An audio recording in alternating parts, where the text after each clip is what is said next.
고난 탄식 그리고 영광이라는 제목의 말씀입니다.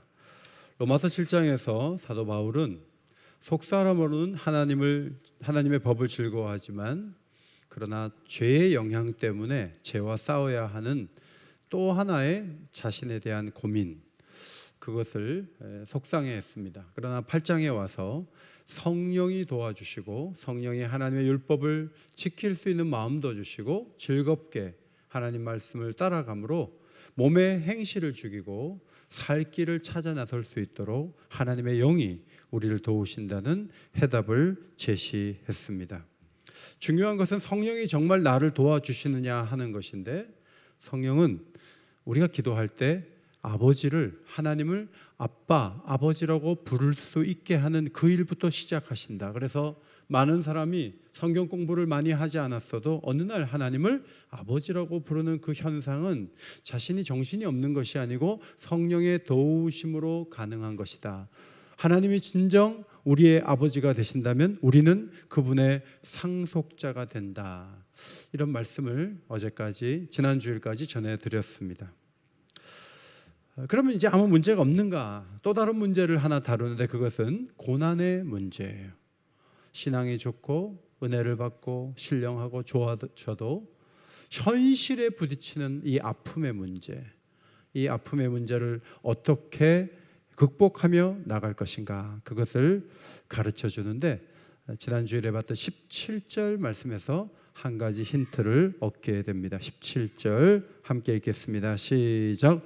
자녀이면 또한 상속자 곧 하나님의 상속자요 그리스도와 함께한 상속자니 우리가 그와 함께 영광을 받기 위하여 고난도 함께 받아야 할 것이니라.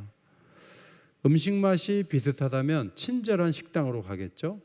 우리 장로님들과 함께 식사를 할 곳을, 제가 월요일 저녁에 같이 식사할 곳을 한 5군데를 알아보고 전화를 하나하나 해봤어요.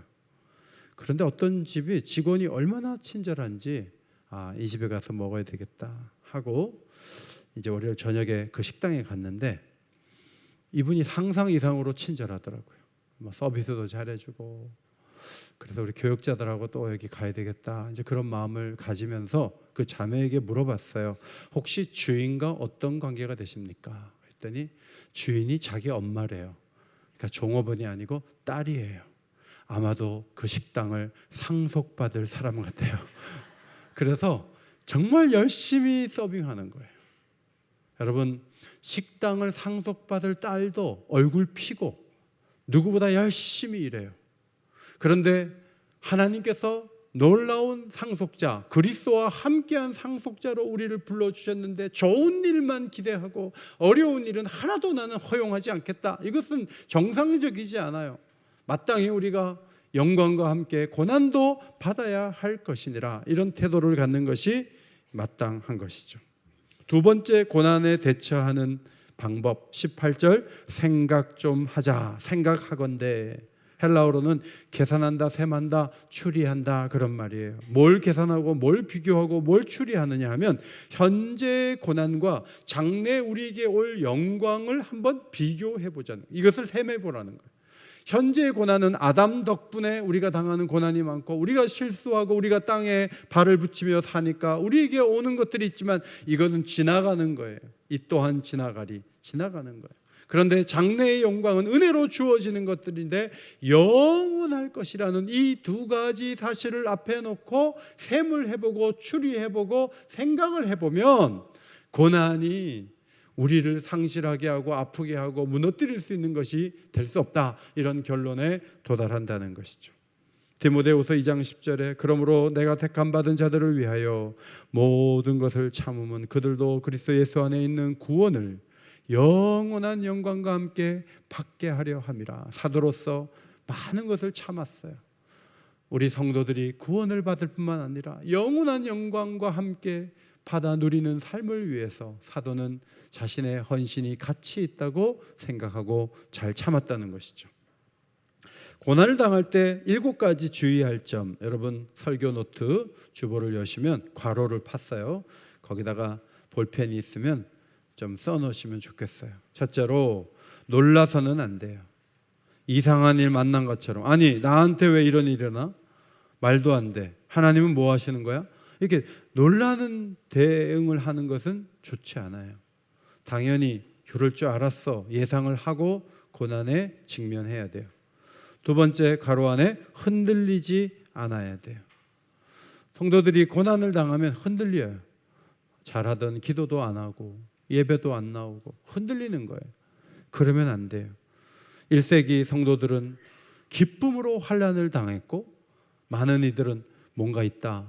아니 저 일을 당하고 어떻게 웃을 수 있고 어떻게 기쁨을 유지할 수 있지? 뒤에 뭔가 있다. 그래서 많은 사람들이 그 성도들의 삶을 보고 교회에 오게 되었던 역사가 우리에게 있어요. 세 번째, 구원을 의심하지 말아야 돼요. 햇볕이 사라진다고 태양이 사라졌다고 생각하면 안 돼요. 구원의 확신 가운데 어떤 경우에도 구원은 취소되지 않는다. 이런 믿음으로 앞으로 나가야 돼요. 네 번째, 하나님의 사랑을 의심하지 말아야 돼요. 하나님은 고난을 주시면서 우리를 사랑하세요. 고난이 와서 하나님이 얼굴을 바꾸신 게 아니에요. 하나님의 사랑은 고난 중에 계속되고 상상하지 못한 일들이 계속 이어지는 것을 우리는 경험하게 돼요. 다섯 번째, 하나님의 능력을 의심하지 말아야 돼요. 하나님이 힘이 빠져서 우리를 보호할 능력이 떨어져서 우리에게 아픔이 오는 게 아니랍니다. 고난을 이겨내는 과정에서 주님은 더 큰 능력을 드러내시는 경우가 얼마나 많은지 몰라요. 여섯 번째, 앙심을 품거나 불평하지 마세요. 인생이 기대하는 방향으로만 흘러가면 얼마나 좋겠어요. 의외로 많은 일들을 우리가 만나요. 하나님과 사람을 원망하는 것은 쉬운 일이에요. 그 어려움 중에도 하나님을 바라보고 신앙으로 사는 게 중요해요. 일곱 번째, 우리는 그리스도와 함께 하나님의 영광을 상속받을 공동 상속자예요. 예수님께서 십자가를 지시고 아버지께서 높여주시는 하나님 보좌 우편에 앉아서 모든 사람의 주가 되신 것처럼 우리 또한 자기 십자가를 지고 그리스도께서 받으실 그 영광 가운데 우리가 거하게 될 것이라는 사실을 잊으면 안 돼요. 아무 고생도 없이, 아무 아픔도 없이, 아무런 불편함도 없이 그렇게 쉽게 공동 상속자가 되는 게 아닌 것이죠. 19절 이하의 말씀은 세 가지 탄식이 열거되어 있어요. 첫 번째 탄식은 피조물의 탄식이에요. 따라합시다. 피조물의 탄식. 자, 피조물이 하나님의 아들들이 나타나는 것을 고대한다고 19절에 기록되어 있어요. 고대한다는 말은 머리를 들어서 간절하게 기다린다, 그런 말이에요. 여기서 피조물은 사탄이나 천사나 사람을 말하는 게 아니고 잘 읽어보면 산과 강과 바다, 하늘의 새와 바다의 물고기를 말해요. 나무와 풀이 어떻게 탄식할까요? 힘겨운 처지에 놓여있는 그 모습을 의인화해서 표현한 거예요. 나무와 풀, 자연 만물은 왜 탄식하게 되었을까요? 인간이 범죄할 때 하나님께서 아담에게 말씀하셨어요. 땅은 너로 말미암아 저주를 받고 너는 내 평생에 수고해야 그 소산을 먹으리라. 그래서 땅이 저주를 받았어요. 자연 만물이 함께 저주를 받았어요. 거기다가 더 많은 것을 갖고 누리려고 하는 사람들의 무분별한 훼손과 개발로 인해서 지구는 몸살을 앓고 있죠. 여러분 음식점 가서 새우 좋아하시잖아요. 여러분 이 새우가 우리한테 이렇게 식탁에 나오기까지 양식을 거치는데 이게 어릴 때, 작을 때 눈을 이렇게 없애면요, 새우가 더 많은 그 살이 쪄가지고 더 많은 걸 얻을 수 있어서 양식장에서 아주 초기에 이런 나쁜 작업을 한다는 거예요. 그래서 환경보호론자들이 그 양식장 앞에 가서 그러지 말라고, 새우를 그 어릴 때, 그 작을 때 그렇게 하지 말라고 그렇게 시위를 한다고 해요. 우리는 소고기도 먹고 닭고기도 먹고 또 돼지고기를 먹어요. 여러분 이 가축이 번식하는 과정에 다 인공으로 되는 거 아세요? 이 자연스럽게 이 새끼를 베는 게 아니고요, 전부 사람들이 더 많은 새끼를 낳게 하기 위한 인공적인 수정을 거쳐서 밥상에 올라오는 거예요. 공기도 식물도 동물도 공중의 새와 바다의 물고기도 신음하고 있어요. 20절에 피조물이 허무한데 굴복하는 것은 허무, 본래의 목적을 이루지 못하는 거죠. 많은 피조물들이 제 기능을 못해요. 왜 못하느냐? 저주를 받아서. 저주를 받은 이유가 뭐냐? 사람이 범죄해서. 그래서 땅도 저주를 받고 만물이 저주를 받아서 원래 우리와 조화롭게 살아가야 될 그 환경들이 오히려 우리를 공격하고 우리를 불편하게 하고 고통하고 신음하는 것이 현실이다 하는 거예요. 그래서 21절에 피조물이 바라는 게 뭐냐면 노예 상태에서 벗어나서 영광의 자유에 이르는 거예요. 우리가 영광스러운 모습이 되고 우리가 진정한 하나님의 아들로 드러나는 날, 피조 세계도 하나님의 은혜와 사랑 가운데 고통할 날이 없는 그런 공간 속에 서게 될 것을 피조물이 바라본다 하는 거예요. 우리의 몸만 부활되는 것이 아니라 우주적 변화가 일어날 것이고 새로운 환경을 열어주실 그 날을 피조물들이 탄식하며 기다리고 있다, 그것을 말하고 있어요. 저는 어릴 때 환경단체에서 막 시위하는 거 보면 저 사람들은 직장이 없나? 아니 무슨 시위를 하고 그래? 남의 일에 간섭을 해? 이제 그런 생각을 했어요. 그러나 시간이 흐르면서 참 그분들이 시간을 내어 귀한 일을 한다는 생각도 들어요. 사진을 보시면 죽은 고래 뱃속에서 플라스틱 컵이 115개가 나왔어요. 텀블러 하나 갖고 다니는 게 좀 귀찮은 일일 수 있지만 고래가 삼키는 물속에 플라스틱 컵 하나를 덜 마시게 하는 길이 될 수 있기 때문에 성도들이 그런 일을 의식을 가지고 하는 게 중요해요. 아담에게 문화적 명령, 모든 것을 다스리고 통치하라고 하신 명령이 우리에게도 이어지고 있는데 우리는 그러면 제대로 하느냐는 거예요. 마트에 가면은 모든 것이 플라스틱 안에 갇혀 있어요. 그것을 우리가 사요. 그것을 그냥 무분별하게 버리면 수백 년이 지나도 플라스틱은 썩지 않아요. 우리가 소금을 먹는데 소금 안에는 방사능 물질이 들어가는 건 두 번째고요. 이제는 소금을 말릴 때 그 속에 미세 플라스틱이 다 섞여 있어요. 한국도 그렇고 프랑스도 그렇고 모든 해변에 플라스틱이 다 녹아 있다고요. 교회를 다니니까 새 하늘과 새 땅을 만들 걸 믿고 나는 분리수거 안 해. 나는 내 마음대로 살 거야. 텀블러 하나 갖고 다닌다고 세상이 좋아지겠어? 그러시면 안 돼요. 우리가 할 수 있는 건 해야 돼요. 그러나 우리가 컵 하나 플라스틱 안 쓴다 그래서 정말 세상이 좋게 될 것이냐? 그렇지는 않아요. 전기 자동차가 해답이 될 수 있을 것이냐? 또 전기를 만드느라고 또 석유와 가스를 또 가지고 그걸 만들잖아요. 그럼 온난화가 이게 해결이 될 것이냐 했을 때 우리가 하는 노력은 작은 것에 불과하고 계속 어려운 중에 가서 북극도 녹고 남극도 녹고 기후변화가 오고 수많은 어려움이 올 때 우리의 마음은 비관적으로 흐를 수밖에 없지만 우리와 불신자가 차이가 뭐예요? 우리는 이 세상이 이렇게 오염되고 어려움을 겪고 있지만 우리의 몸이 영광스럽게 되는 날 우주적 변화와 함께 만물을 새롭게 하실 하나님의 계획도 성취될 것을 우리가 바라본다는 점에서 우리는 불신자와는 다른 미래관을 갖고 있는 줄 믿습니다.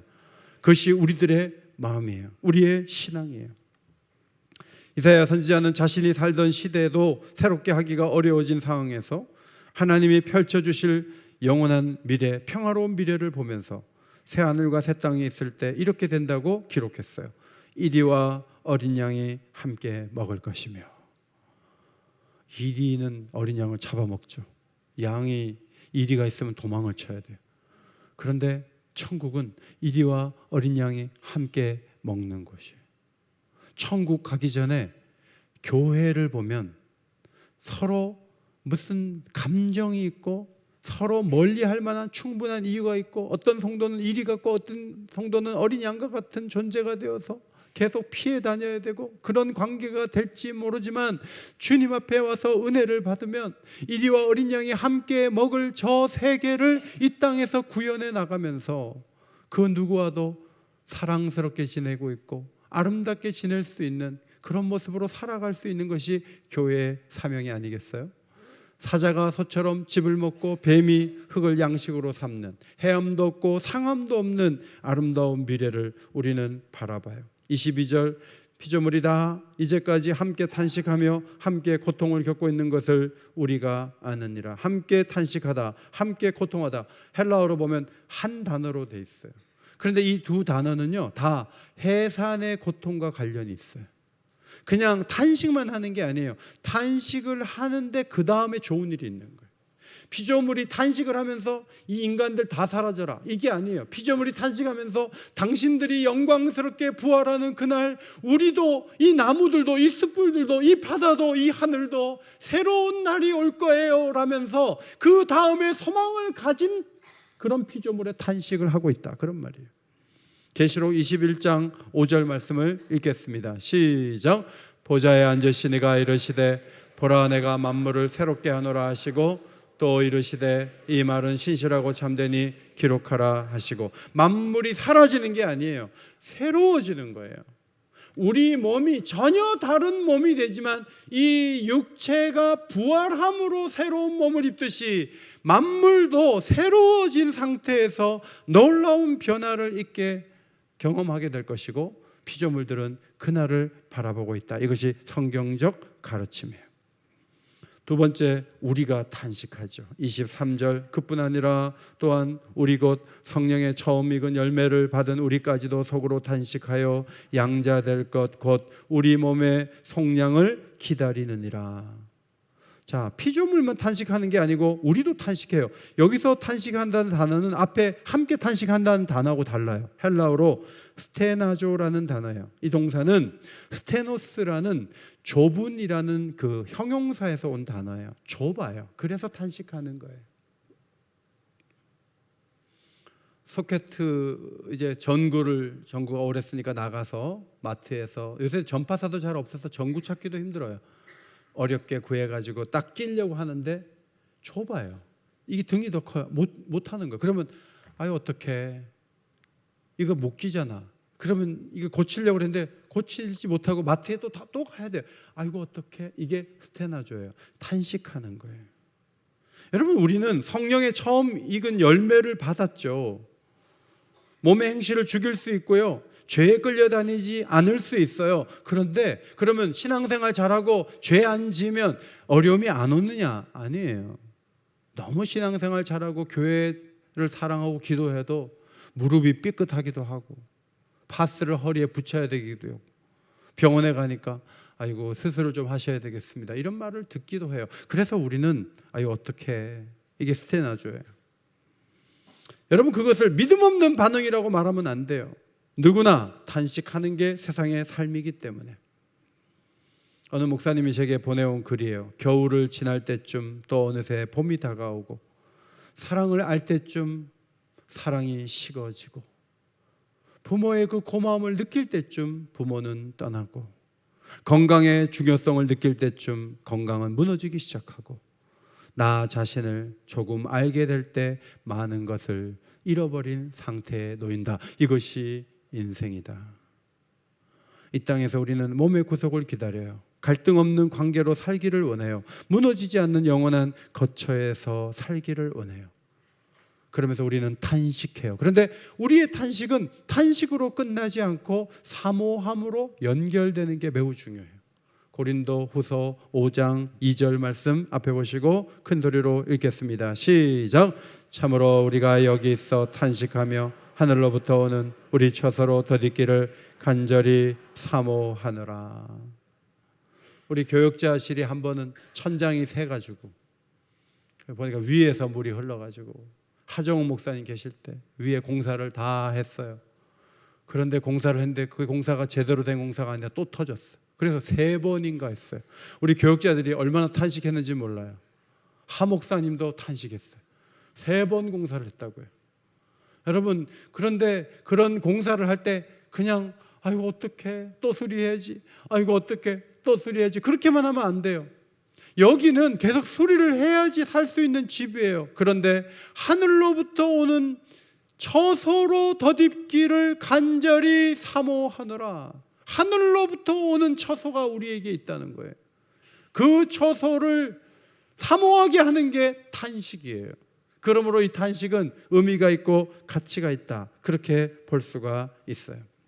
고린도서 5장을 읽어보면 우리의 탄식은 죽음의 증상에 생명이 눌리는 것이 아니라 생명이 죽음을 삼키는 탄식이라고 했어요. 아주 놀라운 표현이죠. 생명이 죽음을 삼킨다는 거예요. 단식은 하는데 생명의 힘이 더 강해요. 어떻게 그럴 수 있죠? 고린도서 5장 5절, 이것을 우리에게 이루게 하시고 보증으로 성령을 주시는 이는 하나님이시니라.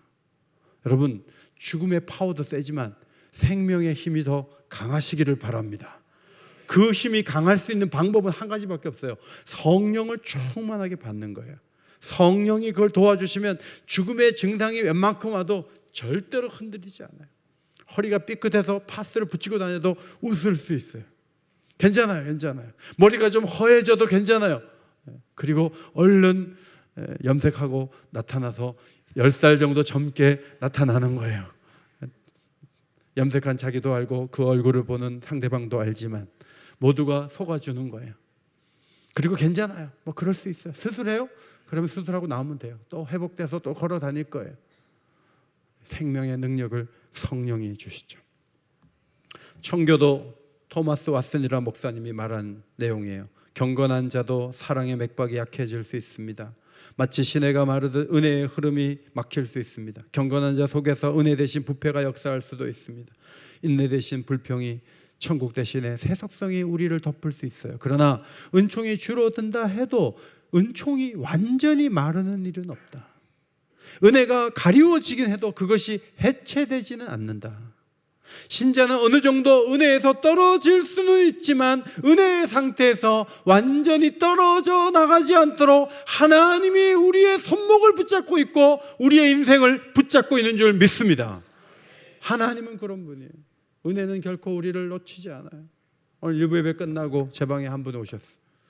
세상에 교회에서 시험 들어서 50년을 쉰 거, 50년. 다시 그 자녀들의 기도 속에 온 거예요. 제가 얘기했어요. 하나님은 잊어버리신 적이 없어요. 집사님은 교회를 떠나서 쉬고 있었지만 하나님은 집사님을 잊어본 적이 없어요. 잘 오셨어요.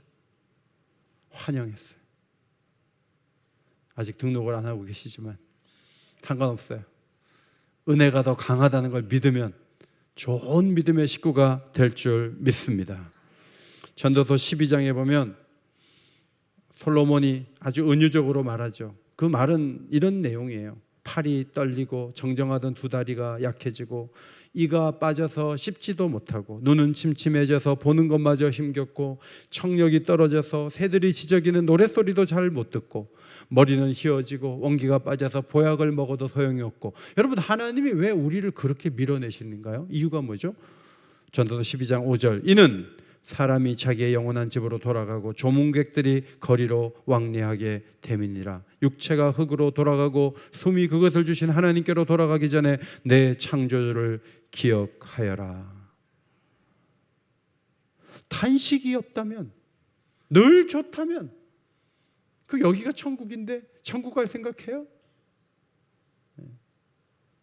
교회에서 하지 말아야 될 얘기는 이거예요. 병원에 갔더니 저의 혈관 건강은, 내 나이가 70, 80인데 혈관 건강은 20대래요. 그런 말 좀 하지 마세요. 그거 좋은 얘기 아니에요. 목사님, 저는요 약 하나도 안 먹고 그냥 이렇게 사는데 막 감기도 한 번 안 걸리고요, 코로나도 안 걸렸다고. 다음 주에 걸려요. 예외가 없어요. 너무 자기가 싱싱하다고 자랑하지 마세요. 그러면요 무슨 부작용이 있냐면 천국을 사모하지 않아요. 여기가 전부인 줄 알아요. 조금은 불편하게 하시는 거예요. 하나님이 능력이 없어서가 아니고, 야 이제 오려면 거기가 불편해 온다 그러시는 거예요. 애들이 집에서 막 불평하잖아요. 뭐 이리고 저리고. 그러면 걔네들은 전부 텐트를 쳐가지고 어디 데리고, 바닥을 그냥 좀 바위 같은 걸 이렇게 둬가지고 애들이 편안하게 못 자게 거기서 한 일주일을 보내요. 애들이 집에 가자고 난리야. 집에 오면 너무 좋은 거예요. 아, 집이 이렇게 좋구나. 그러니까 불평한 애들은 캠핑 가면 돼요. 캠핑 가가지고 막 씻지도 못하고 막 더위에, 비가 오면 더 좋아. 그러면 젖어가지고 막 쩔쩔매고 있다가 집에 오면서 애들이 할렐루야 찬송하고 좋아하는 거예요. 방법은 간단해. 하나님이 그 방법을 쓰시는 거예요. 그래서 우리가 이 땅에서 어렵고 힘든 거는 우리를 미워해서 밀어내는 게 아니에요. 우리가 좀 불편해야 천국을 사모하니까. 24절 25절 제가 조금 의역을 해서 번역을 했어요. 24절 25절 앞에 보시고 읽겠습니다. 시작. 우리가 얻은 구원은 보이는 세상에서 다 이루어지는 것이 아닙니다. 아직 가장 좋은 것은 오지 않았습니다. 따라서 참음으로 기다려야 합니다. 구원을 받았지만 이 세상에서 다 누리는 거 아니에요. 가장 좋은 것은 아직 오지 않았어요. 워런 위어스비 목사님의 그 책 제목이에요. 아직 가장 좋은 것은 오지 않았다. 따라서 참음으로 기다려야 한다는 것이죠. 세 번째는 성령의 탄식이에요. 원래는 다음 주에 이걸 다뤄야 되는데 성령이 탄식하죠. 제가 한번 신방을 어느 집에 갔더니 이 청년이 집을 안 치우는 청년이에요. 제가 마루에 뭐가 많아갖고 치우면서 들어갔어요.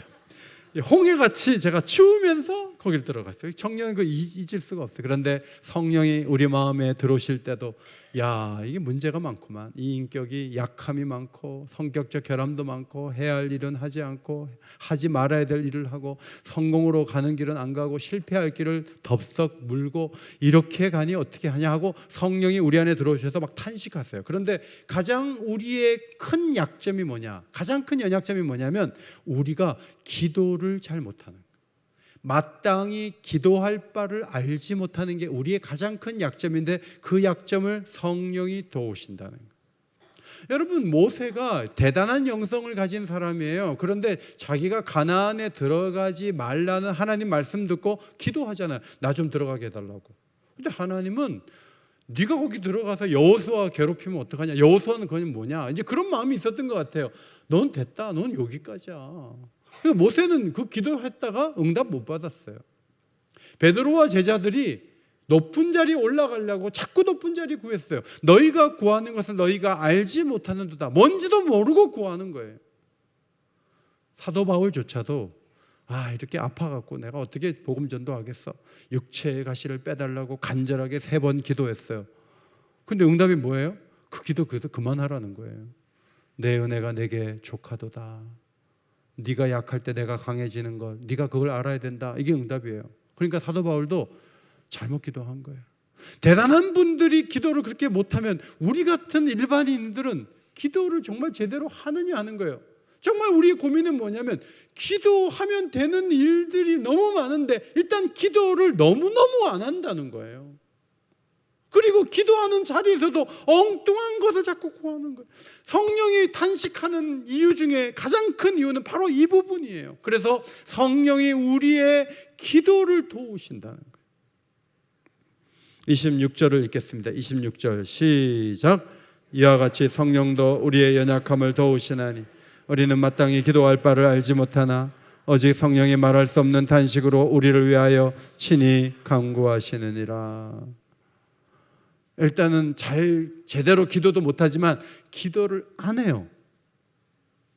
저는 목회하면서 제일 기쁜 게 뭐냐면 새벽 기도회나 금요 기도회에 기도하러 나오시는 분들이 있다는 거예요. 저분이 금요 기도회 한 번도 안 나왔는데 벌써 석 달째 넉 달째 안 빠지고 나오는 거예요. 대단한 거예요.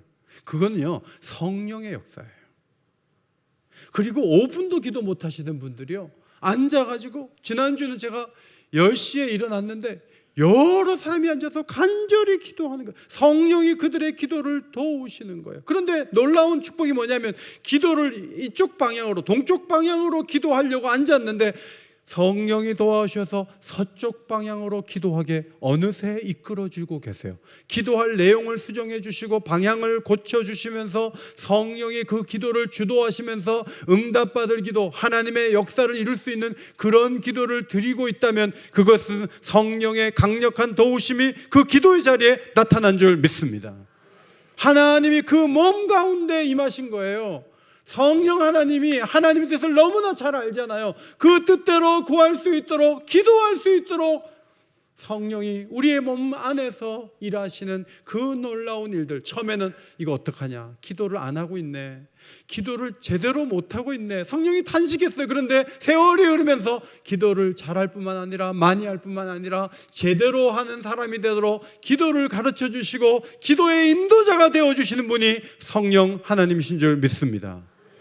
그래서 어떤 축복이 있죠? 28절을 읽겠습니다. 28절 성경 보시고 28절 시작. 우리가 알거니와 하나님을 사랑하는 자 곧 그의 뜻대로 부르심을 입은 자들에게는 모든 것이 합력하여 선을 이루느니라. 할렐루야. 성령이 도와주시잖아요. 그래 막 탄식할 일들이 많은데 지나고 보니까 아이고 그때 몸이 아팠는데 그런데 병원에 있다가 거기서 누구를 만났는데 그 사람 때문에 취업이 됐잖아요. 그때 안 아팠으면 그 사람 못 만났을 거고 제대로 일이 안 됐을 거 아니에요. 코로나가 와가지고 너무너무 어려워갖고 교회가 문 닫는 줄 알았는데 간절히 기도하다 보니 하나님이 시키는 일을 순종을 했는데 그 다음에 엄청난 일들이 막 이어졌단 말이에요. 그러니까 지나고 보니까 이게 하나님이 연약함과 어려움을 통해서 놀랍게 일하신다는 것을 나중에 깨닫게 되는 축복이 성도들이 받는 축복이에요. 그러므로 여러분 1단계만 보지 마세요. 그 너머에 있는 하나님의 지혜와 무궁무진한 그 능력과 그분의 그 조화를 이루시는 그 능력과 은총을 우리가 누리면서 우리는 탄식에서만 멈추지 아니하고 탄식을 벗어나 사모하는 심령을 가지고 하나님을 노래하고 찬송할 수 있는 충분한 근거와 이유를 가지고 앞으로 나갈 수 있는 하나님의 자녀가 되는 길이 우리에게 놓여 있습니다. 이것이 우리가 받은 놀라운 축복이에요. 결론입니다. 고난이 오고 탄식할 만한 일이 있다 할지라도 따라합시다. 생각하고 고대하며 기다립시다. 그럼 어떻게 되죠? 영광의 날이 와요. 그 날을 우리는 반드시 누리게 될 거예요. 그 날을 사모하며 온전히 달려갈 수 있는 주의 백성 되시기를 예수의 이름으로 축원합니다. 기도합니다. 하나님 고맙습니다. 신앙을 가지면 감기도 안 걸리고 건강하게 살 줄 알았지만 어떤 경우에는 수술도 해야 되고 가족을 먼저 떠나보내는 아픔도 당해야 되고 이런저런 아픔이 우리에게 너무나 많습니다. 이 부분에서 오늘도 귀한 말씀을 주시니 감사합니다. 성령과 동행하고 말씀대로 걸어가면서 이 땅이 전부가 아님을 고백하는 우리 성도들이 다 되게 하여 주옵소서. 하나님의 뜻대로 부르심을 입은 자들에게는 모든 것이 합력하여 선을 이루게 될 줄 믿습니다. 담대하게 은혜 속에 달려갈 수 있도록 우리 모두를 능력의 손으로 붙잡아 주옵소서. 예수님 존귀하신 이름으로 기도하옵나이다. 아멘.